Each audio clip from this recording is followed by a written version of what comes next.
Good morning, everyone. It is your political science class, and in this class, you have already studied about the legislature, and you know that it is a law-making body. This legislature have two main organs, the Lok Sabha and Rajya Sabha, whose functions we have already done. Except that, another topic which we had completed in the previous class was the lawmaking procedure of India. Today I just want to begin with the topic that how does Parliament controls the executive. Executive मैं आपको पहले ही बता चुकी हूँ, वो होती है जिसे हम कैबिनेट भी कहते हैं। तो हमें ये देखना है कि ये जो कैबिनेट है या जो मिनिस्टर्स हैं उनके ऊपर पार्लियामेंट कैसे अपना कंट्रोल रखती है। In a parliamentary democracy the minister are drawn from the party or parties that have a majority in the Lok Sabha. They continue in office so long as they enjoy the confidence of Lok Sabha. An important function of the House is to criticize the government. Since the executive is very powerful, the minister should have the freedom to say what they believe is right. जब हम law making procedure कर रहे थे तब भी मैंने आपको समझाया था कि most of the bills are government bills, यानी ज़्यादातर प्रपोज़ल कौन लाती है? सरकार ही लाती है. और जो गवर्नमेंट बिल्स होते हैं वो ईज़िली पास भी हो जाते हैं because the ruling party have the majority. तो अब जो संसद है, जो रेस्ट ऑफ द पार्टी है, जो रेस्ट ऑफ द ऑर्गन है, लोकसभा हो या राज्यसभा, उसमें जो बैठने वाले सांसद हैं उनका मुख्य काम क्या होता है? बेसिकली उनका मुख्य काम होता है ये देखना कि ruling party is working well और नॉट, ये सही से काम कर रही है या नहीं कर रही है. So the constitution lays down that there shall be freedom of speech in parliament. No member shall be liable to the proceedings in any court for anything said or any vote given by him in the parliament. यानी अगर किसी ने ruling party के against vote किया हो या संसद में उसके अगेंस्ट कोई बात की हो तो उसके लिए उस सांसद को कोर्ट नहीं ले जाया जा सकता. The MPs also enjoy freedom from arrest during the continuous of the session of the house. Without such privilege the MP can not discharge their function effectively. There are several other devices through which the parliament exercise the control for the executive. और मैं अब आपको वो तरीके बताऊंगी जिससे parliament executive को control करती है. So be ready, listen carefully. First of all, the main activity by which the parliament controls the executive is the deliberations and discussion, the question hour, the zero hour and the adjournment motion. मैं आपको तीनों चीज़ें बहुत easy language में explain करूँगी, जिसमें सबसे पहले क्या होता है? Question our.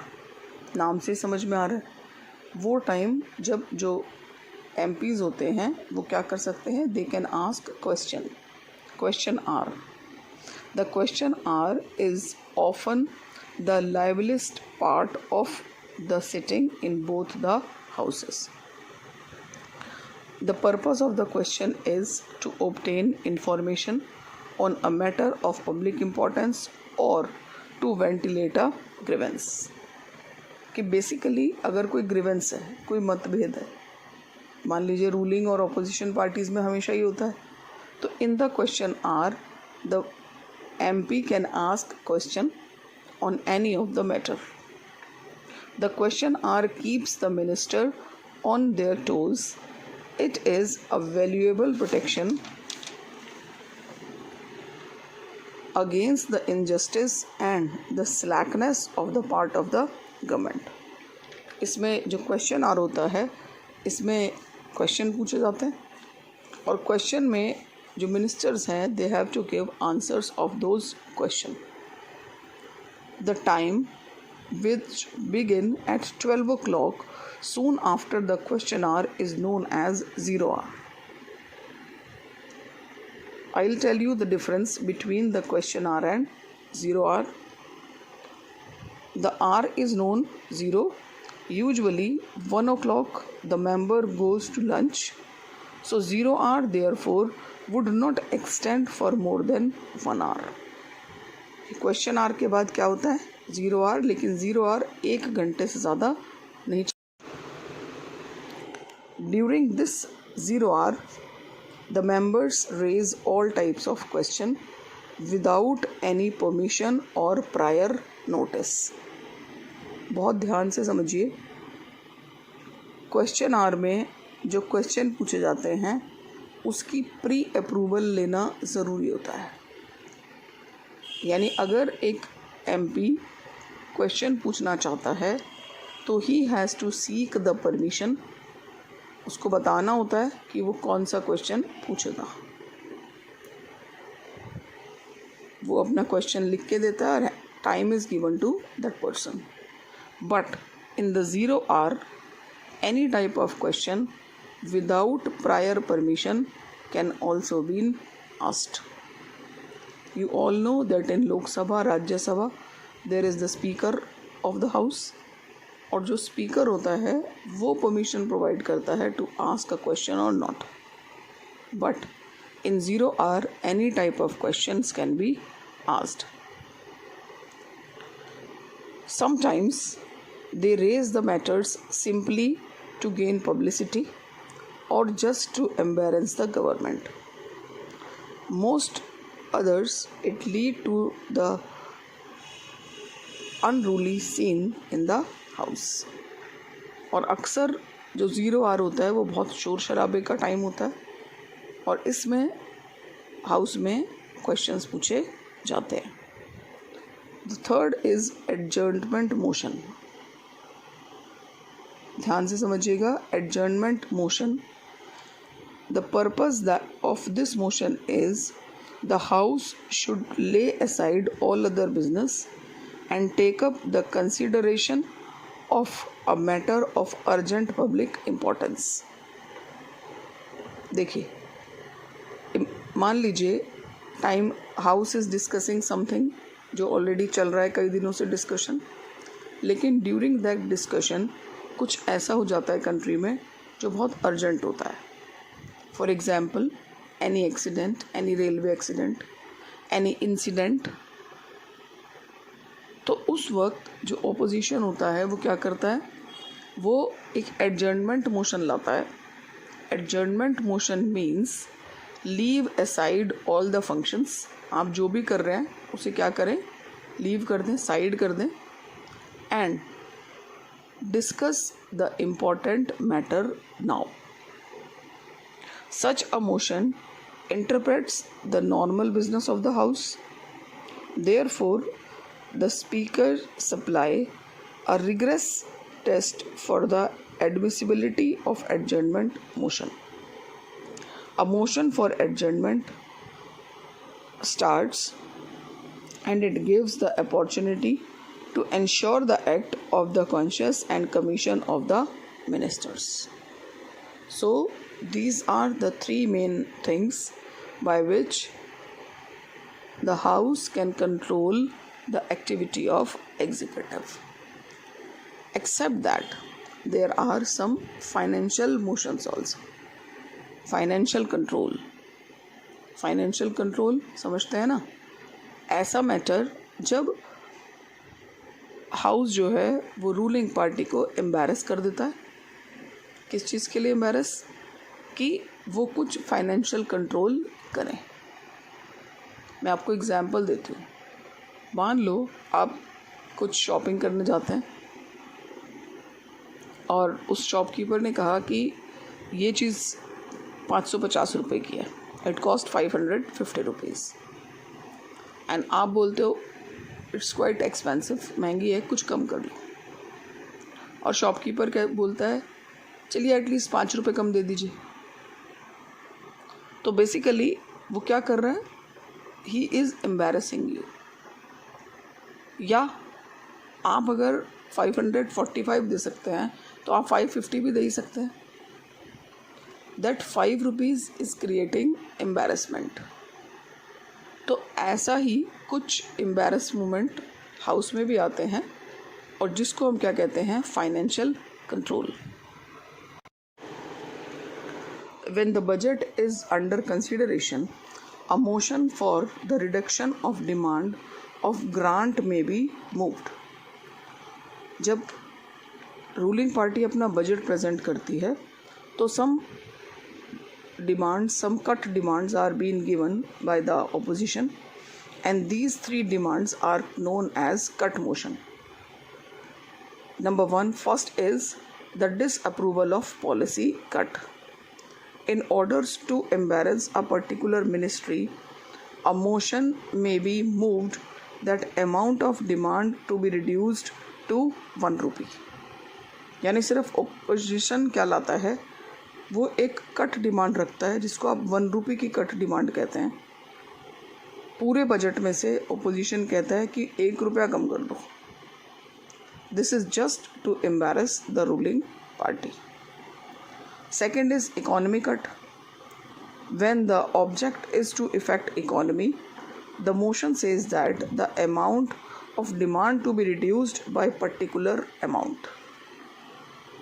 दूसरे में वो क्या बोलते हैं, अपने खर्चे कम करिए, और वो फिर क्या बोलते हैं, ओपोजिशन क्या डिमांड करता है, a certain particular amount to be reduced.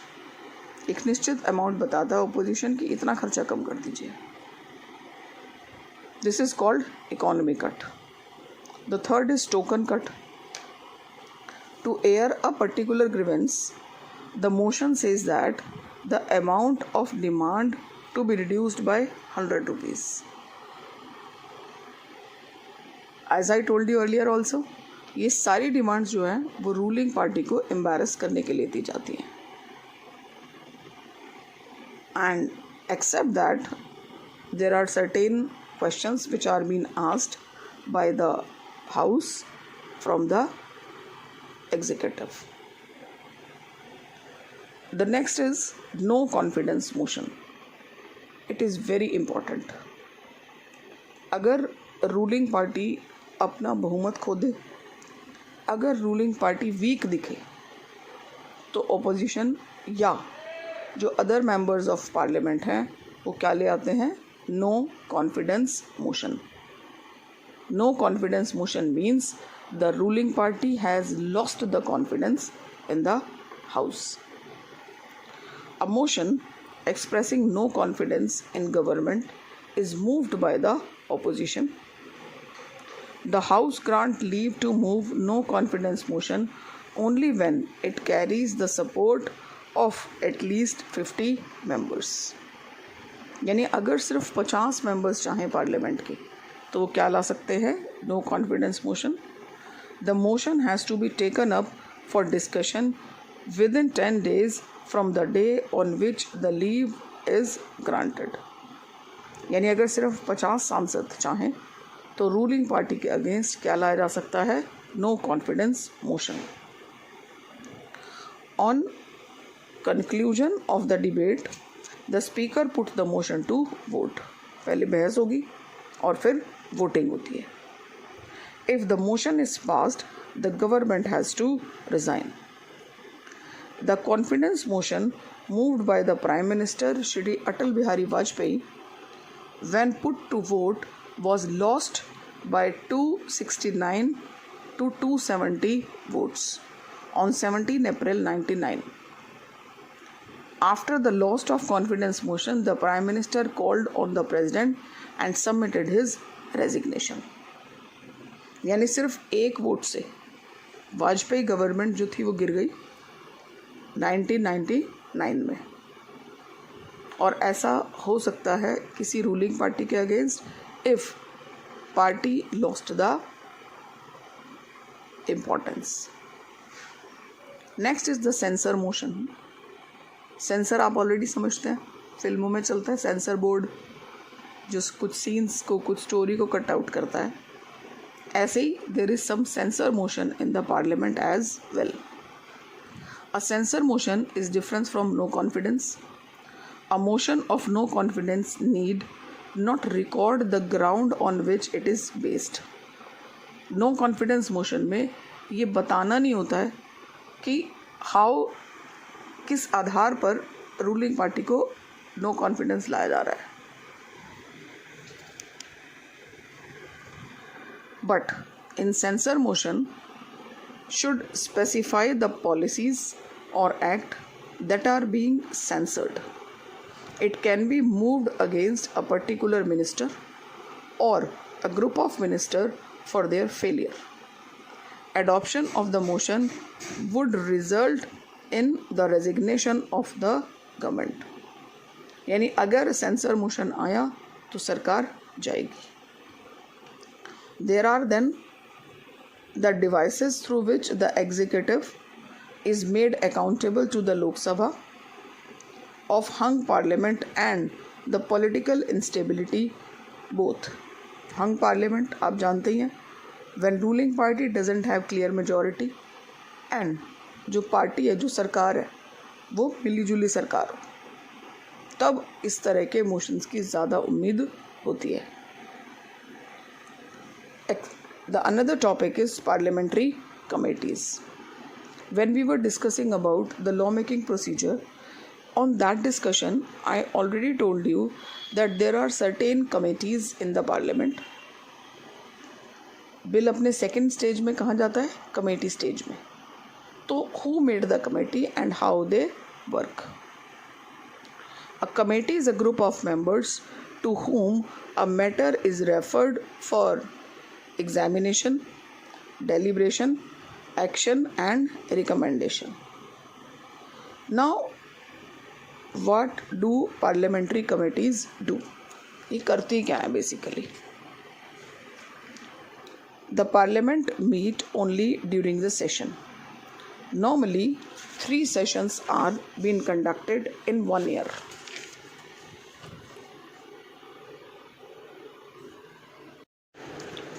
These are known as the budget session, the monsoon session and the winter session. Therefore, the parliament have very little time to undertake the in-depth study of the bill. यानी basically proposal जो होता है, bill जो होता है, उसको देखने के लिए, समझने के लिए पार्लियामेंट के पास बहुत कम टाइम होता है. तो हाउस क्या करता है? The house usually refers the bill to one or the other departmentally related standing committees. तो अक्सर बिल को क्या किया जाता है? किसी कमेटी को सौंप दिया जाता है so that it can look after all the matters. The committees of parliament.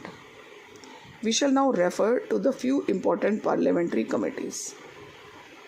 First of all, there are 3 financial committees जो काम करती हैं, फाइनेंस से रिलेटेड मैटर देखती हैं. The 3 financial committees, there is the Public Account Committee, the Committee on Public Undertaking and the Committee on Estimates. Constitute a distinct group, while the members of Rajya Sabha are associated with the Public Accounts Committee and the Committee in Public Undertaking. The Committee on Estimate is constituted entirely by the members of Lok Sabha. The second is departmentally related standing committees, which are known as DRSCOs. ये क्या होती हैं? They work for a particular department. The departmentally related standing committee examine the bill pertaining to the concerned ministers. यानी एक concern ministry के bill को ही देखती हैं, वो उसी के लिए काम करती हैं. For example agriculture ministry, the commerce, industry, home affairs etcetera. The next is standing committees. Other standing committee in each house are, जो हर हाउस में होती है, दोनों सदनों में होती है, the Business Advisory Committee, which advise the House on the allocation of the time for the discussion of various items.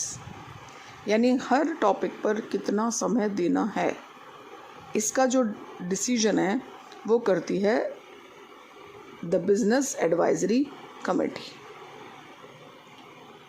The rules committee that consider the matter of the procedure and conduct of business in the house, जो सदन के different matters को देखती है कि किस तरह के रूल बनाए जाने हैं. The third is joint parliamentary committee. The JPCs are constituted to inquire into the important report on specific subjects. The joint parliamentary committee on before contracts to an example of such committees. The committee was constituted to look into the financial irregularities in the purchase of the Bofors guns.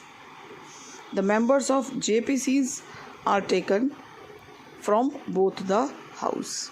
यानी अगर कुछ ऐसा matter हो जिसमें ruling party की कोई special गलती निकालनी है या कोई मैटर को खोजना है, तो क्या गठित की जाती हैं, क्या बनाई जाती हैं? JPCs, joint parliamentary committee. In this committee the member of both the houses can be taken. I think you are able to get it. आपको अच्छे से सब समझ में आ रहा है. नहीं समझ में आ रहा है तो बार बार PPTs को ध्यान से सुनिए. जो आज वाली है स्पेशली, इसको बहुत ध्यान से सुनिएगा और साथ साथ अपनी बुक से रीड करिए. और अगर उसके बाद भी आपको कोई डिफ़िकल्टी होती है तो आप मुझसे क्वेश्चन पूछ सकते हैं. The last topic which I am going to do is defection. आपने बहुत बार सुना होगा दल बदल, defection. But do you ever know what is this defection means? होता क्या है ये defection?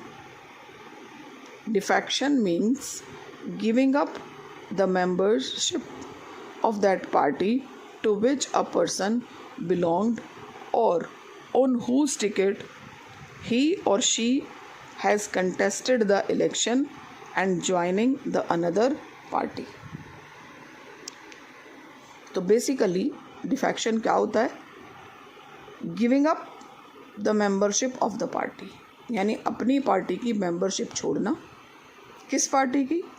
To which a person belonged or on whose ticket he or she has contested election, यानी जिसके टिकट पर इलेक्शन जीता है उसे छोड़ देना. And to join another party. Voting in the house against the direction of the party also count as defection. Sometimes MPs and MLAs they give the vote in their own against their own party. वो खुद अपनी party के against vote करते हैं, तो इसको क्या कहा जाता है? Defection. But in Indian parliament an anti-defection law was also taken. According to anti-defection law 1985, if a member belonging to any party gives up the membership of that party or votes against any direction issued by the party which is belongs, he shall be disqualified for being the member of house. यानी अगर कोई सांसद अपनी party के against vote करता है तो उसको पहले संसद सदस्यता ख़त्म करनी होगी. मतलब वोट करने के इमीडिएट बाद वो अब संसद सदस्य नहीं रहेगा. That seat from where he got the election should be considered vacant. वो खाली मानी जाएगी and fresh elections will be conducted from that seat. So such a disqualification didn't apply in the case of the split in his original party. But अगर party split कर रही है, अगर party दो टुकड़ों में बट रही है, तब ये कानून लागू नहीं होता है. It doesn't apply there. Or if the party to which he belonged to choose to merge with another party, political party, कि अगर उसकी खुद की पार्टी किसी दूसरी पार्टी के साथ मर्जअप हो जाती है तब भी ये रूल लागू नहीं होगा. Under this act, if there was a question as to whether an MP should disqualified under the anti-defection law, the matter was referred to the discussion of the speaker or the chairperson as the case may be. His decision was final. लेकिन अगर anti defection law किसी के against लगना है, किसी minister के या किसी मेंबर के अगेंस्ट लगना है, so that matter first be considered with the speaker of the house. ये मैटर कहाँ जाएगा? स्पीकर के पास, and his decision will be considered final. So this is all about our today's class. बहुत ध्यान से समझिएगा, अपनी बुक से रीड करिए, do the assignment which I am giving you today, and if you feel problem, you can call me in the evening or after the class is over. Thank you.